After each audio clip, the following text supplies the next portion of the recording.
ریاکاری کیا ہے، اس کی شناخت کیا ہے؟ تو ریا دکھلاوا یہ ایک ہی چیز ہے۔ ریا ایسا خطرناک باطنی رذیلہ ہے کہ وہ انسان کی بہتر سے بہتر عبادت کو بھی تباہ کرتا ہے، بلکہ انہیں عذاب میں گرفتار کرا کے چھوڑتا ہے۔ قرآن پاک کے اندر ارشاد ہے فَوَيْلٌ لِّلْمُصَلِّينَ الَّذِينَ هُمْ عَنْ صَلَاتِهِمْ سَاهُونَ الَّذِينَ هُمْ يُرَاءُونَ۔ بڑا عذاب ہے ایسے نمازیوں کے لیے جو اپنی نماز کو بھلا بیٹھے ہیں، جو ریاکاری کرتے ہیں۔ تو حضور علیہ السلام نے ریا کو چھوٹی قسم کا شرک قرار دیتے ہوئے فرمایا، جس کا ترجمہ یہ ہے تمہارے متعلق جن چیزوں کا مجھے ڈر ہے ان میں سب سے زیادہ خوفناک چھوٹا شرک ہے۔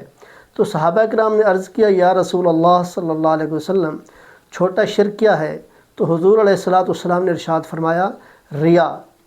قیامت کے دن جب اللہ تعالیٰ اپنے بندوں کو ان کے کاموں کا ثواب عطا فرمائے گا تو دکھاوے کے لیے کام کرنے والوں سے فرما دے گا کہ جاؤ ان لوگوں کے پاس جنہیں دکھانے کے لیے تم دنیا میں کام کرتے تھے، اور دیکھو ان سے تمہیں کیا ثواب ملتا ہے، ثواب ملتا ہے کہ نہیں۔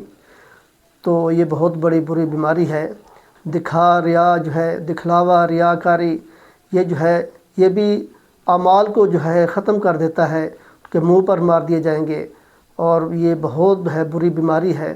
تو دعا ہے اللہ تعالیٰ ہم سب کو اس سے بچنے کی توفیق عطا فرمائے، اللہ خالص اللہ کی رضا کے لیے نیکیاں کرنے کی توفیق عطا فرمائے، آمین۔